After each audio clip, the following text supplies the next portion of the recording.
Hi,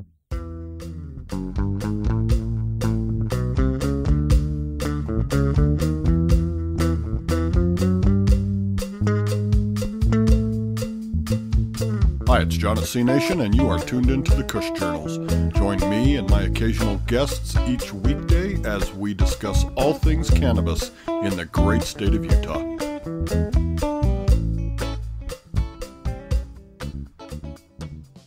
Of course, getting ready to go to these various conferences and conventions and expos, we do our legwork ahead of time. We look through the agenda and the speakers, and we kind of line up who we are interested in speaking with, which speaker sessions or, panel sessions we'd like to sit in on.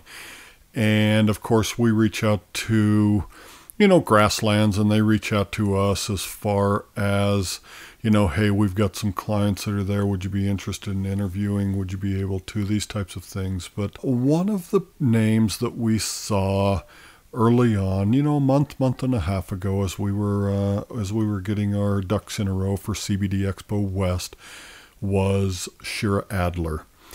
Shira is, anything I say will not amount to the reality of Shira Adler. She is well-spoken, well-presented. She is super knowledgeable about the cannabis industry. She is one of the most compassionate and empathetic people I've ever met in my life.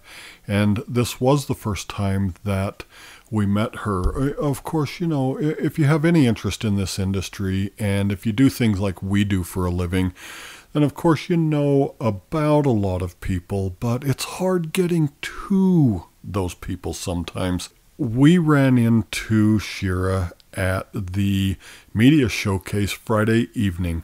Her book was on the tables there. She was milling about. And towards the end of that, Julie and I had a chance to, just catch her offline. We didn't record anything. There wasn't an interview there. We just wanted to chat with her.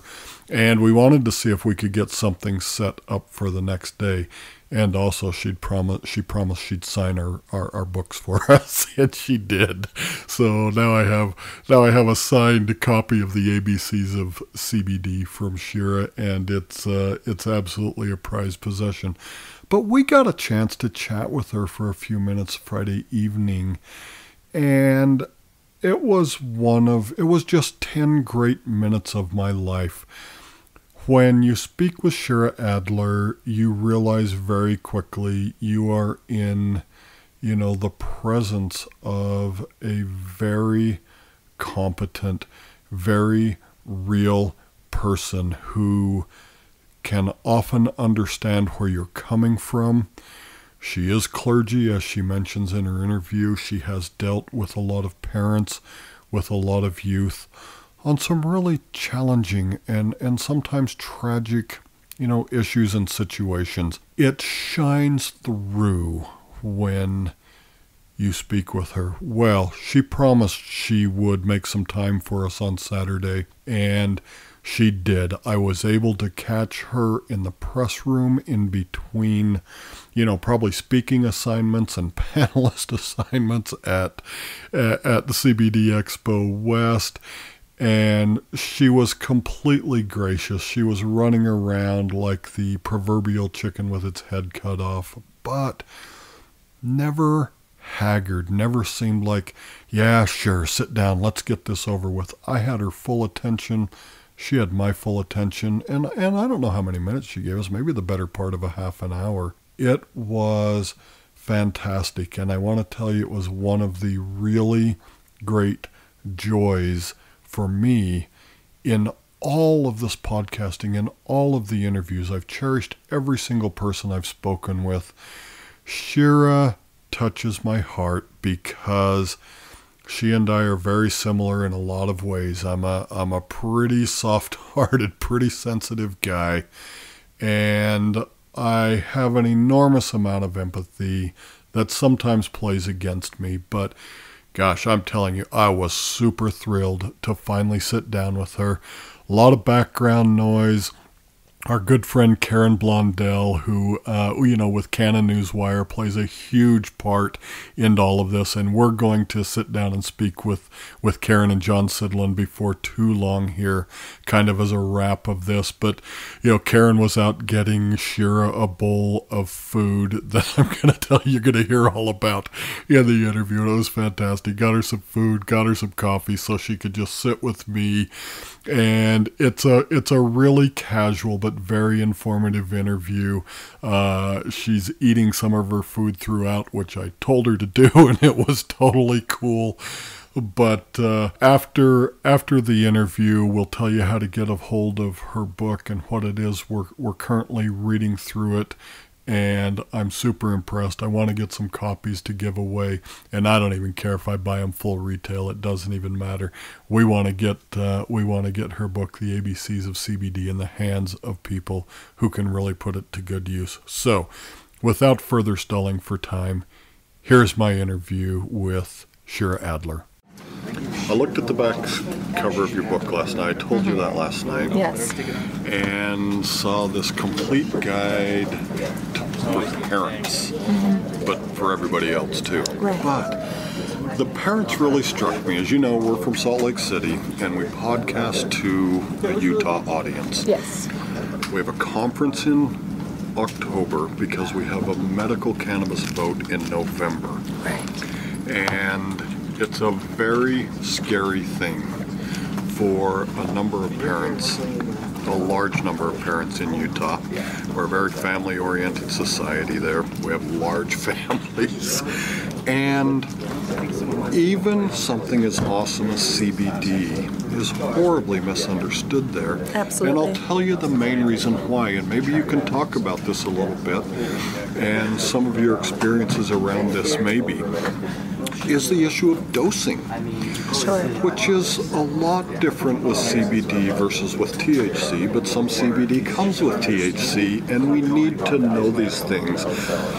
Many people that are my age, early 50s, we have young children, we have younger grandchildren, we have aging and older parents and grandparents. Exactly. And we run the gamut of anxiety when it comes to dosing, because CBD is good for the whole spectrum of ages here. Do you hear that a lot from... I hear this all the time. Yeah. I literally have this exact conversation probably multiple times a week.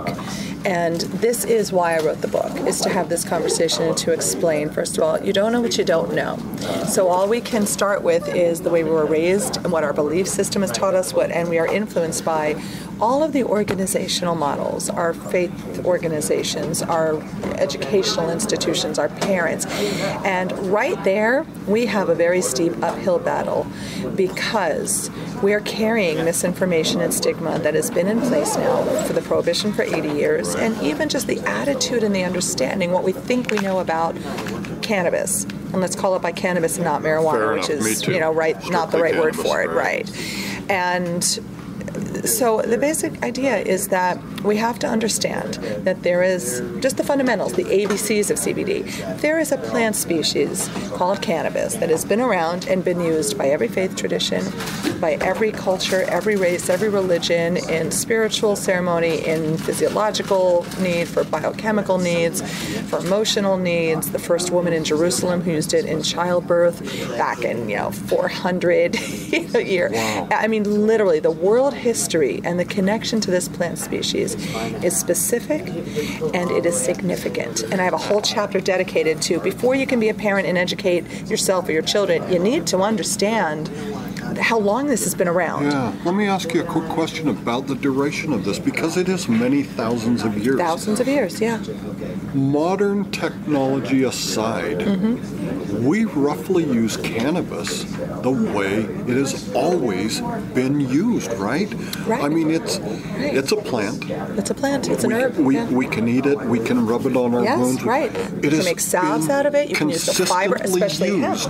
Right. The same ways for the same Since things. the beginning of time. It speaks to the efficacy of cannabis. Of course it does, but that's what we have to remember, is that the efficacy is just inherent in the history of this plant species and how it has supported us as living mammals. And as, like I like say that we're spiritual beings having a human experience. But just in our regular human body form, we have been using every form of this plant for the beginning. And here in the United States, our country was founded on this plant. Hemp was the single most important agricultural commodity, and we hope it will be again. Amen. Once the new bills pass and put back hemp the way it belongs. We could replace plastics with hemp. We can have superconductors. We can have building materials, hempcrete. We can heal the top 6 inches of our soil. So if you're eco-conscious, if you're into sustainability, you need to know how miraculous and important this plant is. That's not even the taking of the CBD. Right. That's just literally the fiber, the stalk, the seeds, the oils, nutritionally. I understand as a biofuel, it's extremely efficient. Amazing. So much better for the environment in every possible way. Our founding fathers in this country were the original bud tenders, Jefferson and Washington. I say that in my book. I like that. And it is true. In fact, they used to actually have a mandate for American farmers that you had to have a hemp crop. And we've gotten so far away from our connection to this plant. Yes, we have, but we are getting back to it. But what I love about what you said is we're going back to the roots. I think of the human experience as an iteration of what the plant species represents. We have deep roots.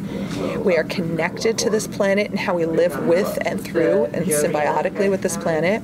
And then we blossom up. And we have different ways that we present ourselves, different flowers, different forms, different functions. But it's all still, it's as if literally not only are we wired to receive the benefits of this plant, but we represent how that plant grows and why we need it.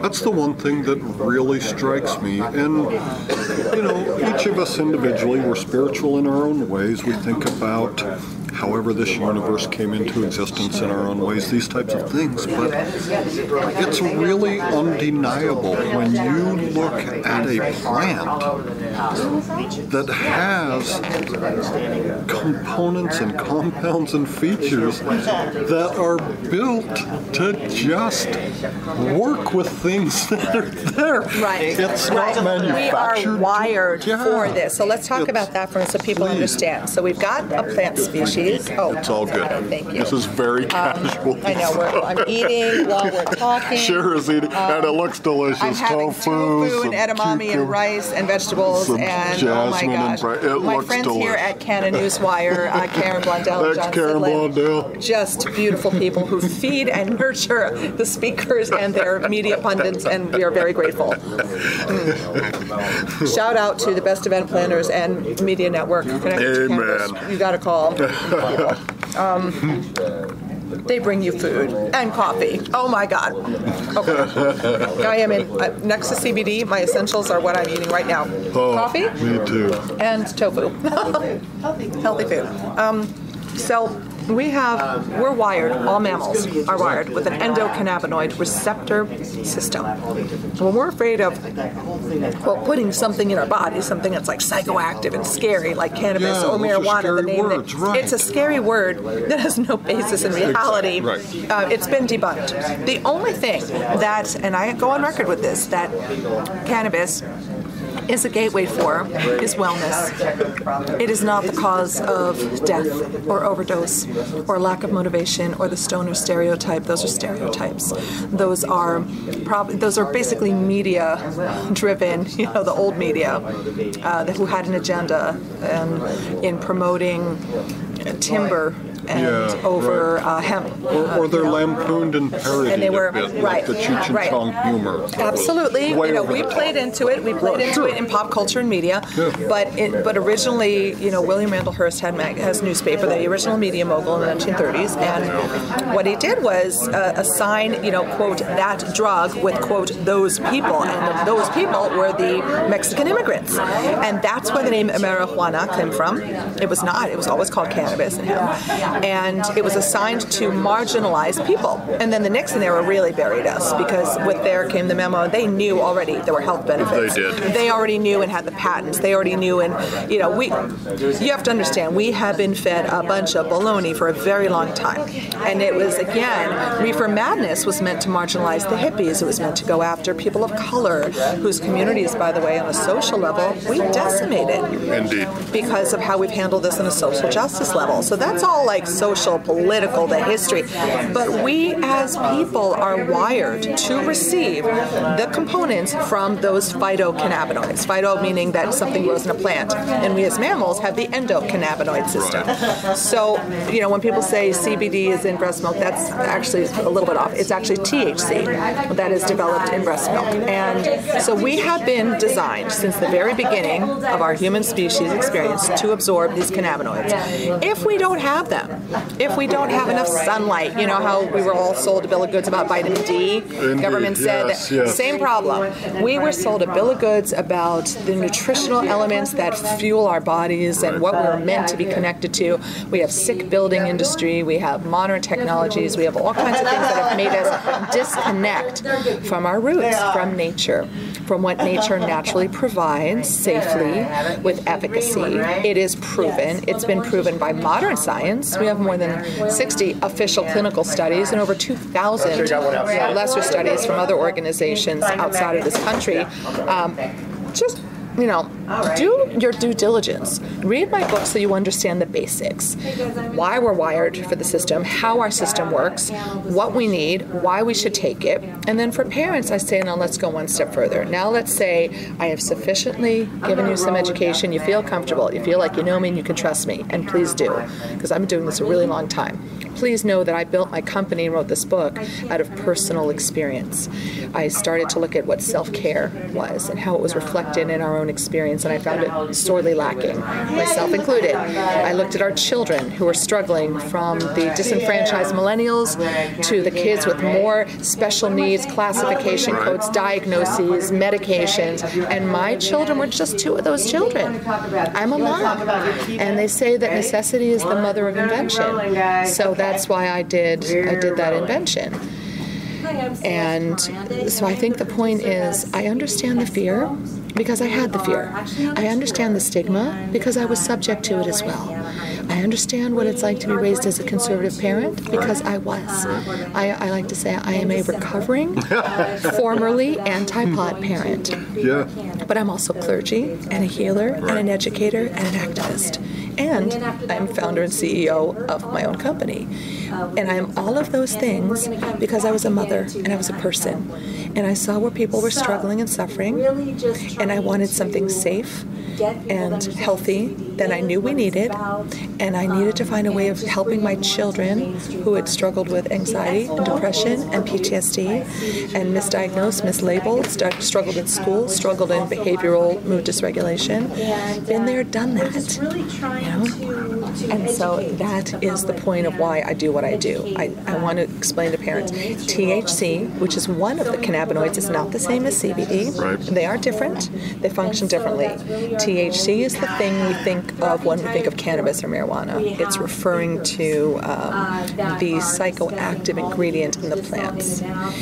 However, the counterpart to it is CBD, which is non-psychoactive, essentially. I mean, of course, you have reactions to it. You should. It should calm you down. It should be there to balance your body. If you remember one thing about how this works, you take in cannabinoids into your body, and we produce them already in our organs, in our brain, in our cells, right? And it creates homeostasis in the body, which means if you need to slow down, you're an ADHD kid or ADD, it'll slow you down. If you need to amp up, your thyroid's underproductive, or you need recovery or wellness or rejuvenation or whatever, it will speed up. It does what it needs to do because the endocannabinoid system regulates all of your other systems. Now, how's that for something that people don't know? It's incredible. It's incredible because it's the opposite of the way opiate addiction receptors work. Exactly. And you need to know that. So here we are.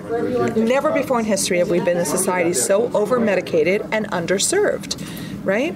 Over-medicated, underserved, over the top with our big pharma approaches to wellness, which is not wellness, which is about something opposite of wellness. And CBD has no contraindications known, right?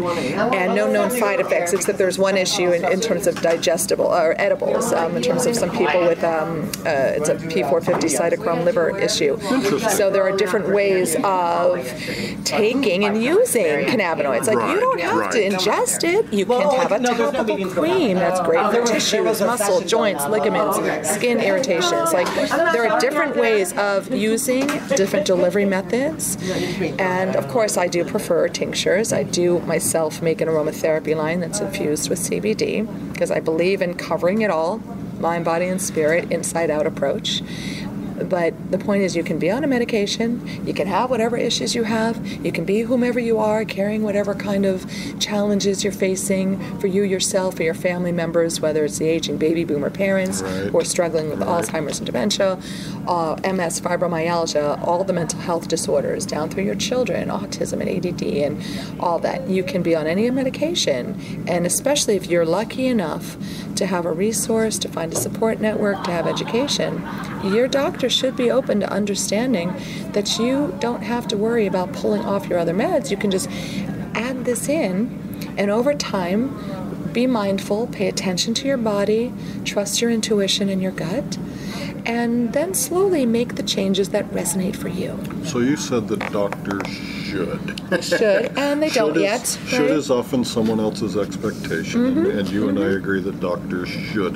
What's your experience? I mean, go ahead and eat that, but how do you see the medical community kind of transitioning? Still a lot of resistance out there? It depends on the environment. It depends where you are. You know, just in general, in the United States, the American Association of Pediatrics and the way our doctors are trained, they have 4 hours total, 2 to 4 hours total in medical school of nutritional counseling and training. Cool.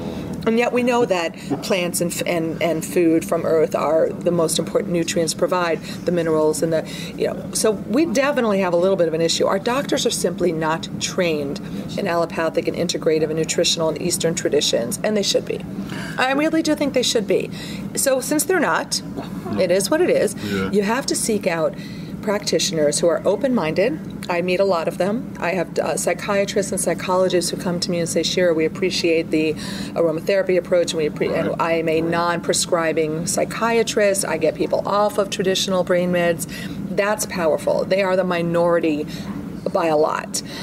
But there are also a new crop of doctors who are changing lanes, or at least incorporating becoming certified medical marijuana practitioners. I work with a bunch of those in New York because it's my job to know where those doctors are and to make sure that I can refer and get help for people. You can always start with a hemp-based product. If it's certified legal, you can verify who they are and what they're doing. Like, I am the face of my company because I'm a real person. And I test everything on myself, my children, and my dog first. So you should know that it's not going out there unless it's actually something I can speak to personally.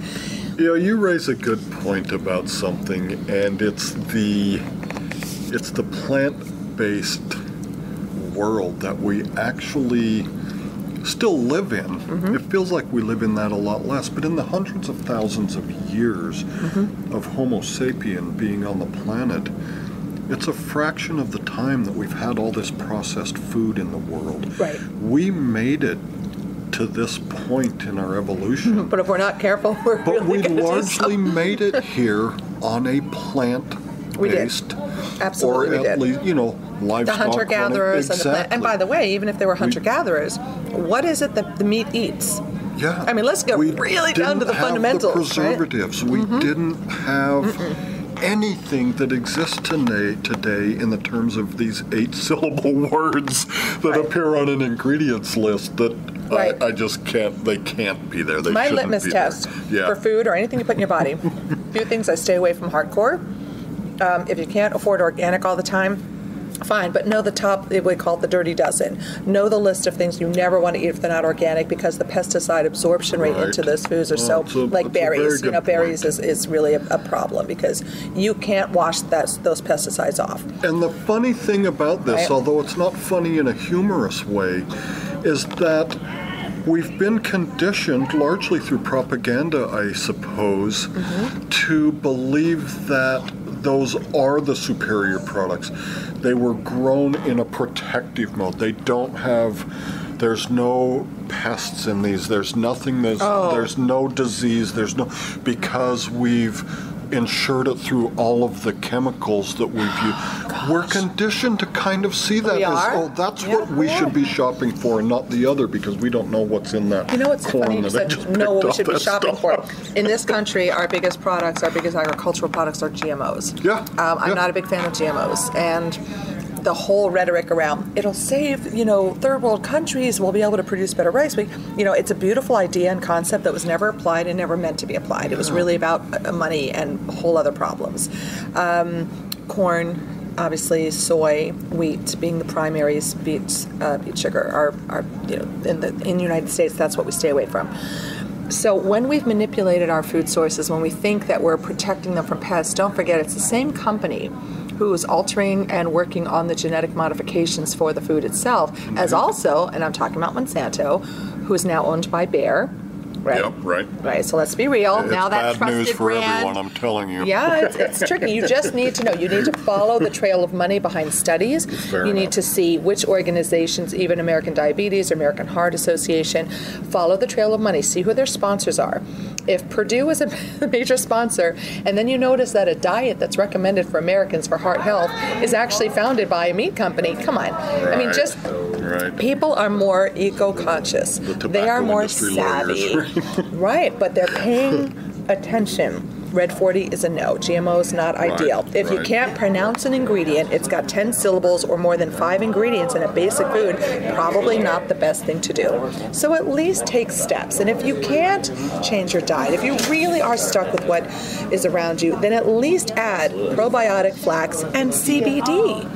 Because it will help to counter the amount of, let's call it negative stimulus, negative information, whether it's a toxic food or an unhealthy, even an energy, a thought pattern. What you put in your body, including your own feelings, affects how your body responds. So this is kind of boiled down to what we're talking about here. We have, we live in roughly an authoritarian, certainly a hierarchical type society in the United States. Oh, I'll go do that. Watch your panel. How is that? Is it good? Oh no, you're great. 5 minutes? I don't. Well, I'll be super quick. We're probably done. Then I'm watching So, we live in a hierarchical society in this country. We need org charts that have someone at the top. We live also in largely a patriarchal society in this country. And that's led to this appeal to authority that we have. And, to some extent we need that. If we're looking for a mentor, we're looking for subject matter experts, we do need to appeal to We're authority. looking for And someone of who course- knows better, Yeah. lived through it. We have to trust them. I totally agree with Do that. you think we're getting the authority in our industry yet, or do you think these are the Not yet. people? No, We're not I think there in the yet. cannabis and hemp industry, there are a few of us, and I'm honored to be considered one of them. You are. There's no to be a question. pioneer. Yes. Because I've been in it longer. I live it, breathe it, sleep it, test it. This is my heart, blood, soul, and life. And so anything that I filter through my experience, the research, the people I know, the industry, this is my mission. I will never, ever stop. So Well, Shira, I think we have to advocate for ourselves. Yes. My job is, I'm here for you. I want to be here for the industry and anybody in it. But I also want to, that's why I wrote the book. Please read and educate yourself so that I'm empowering you to be your own best advocate for yourself and your family. I think we need to take our power back.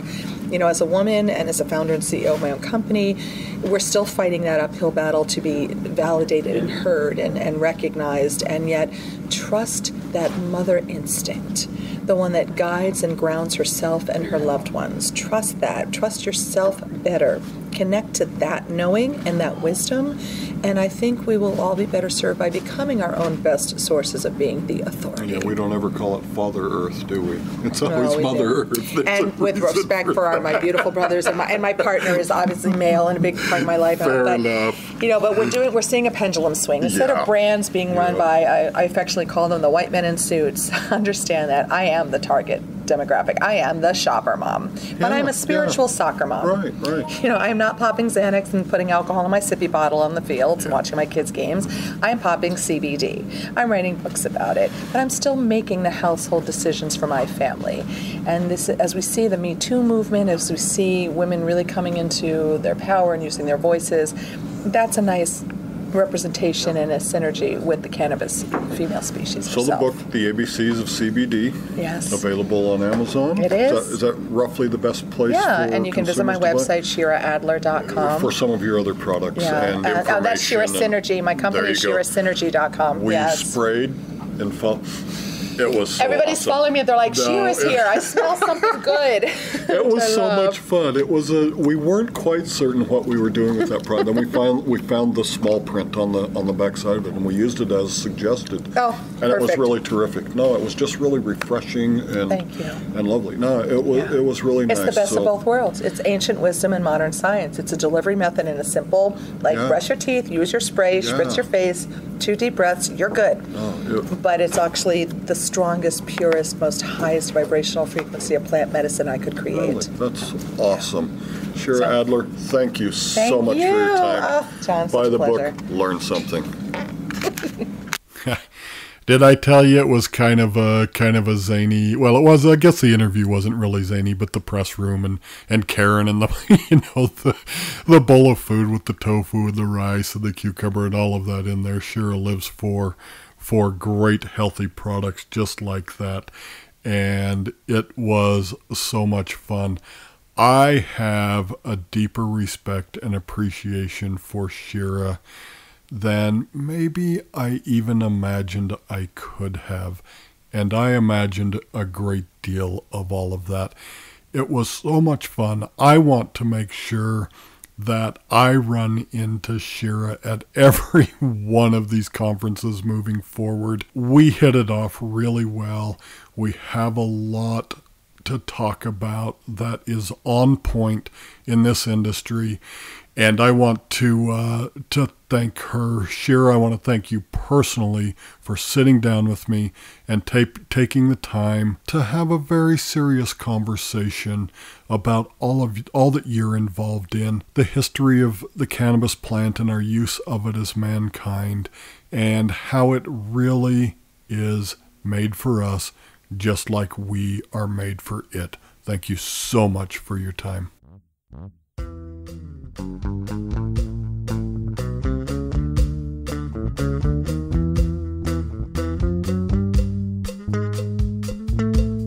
The Kush Journals is a copyrighted broadcast of the South American Gold Corporation.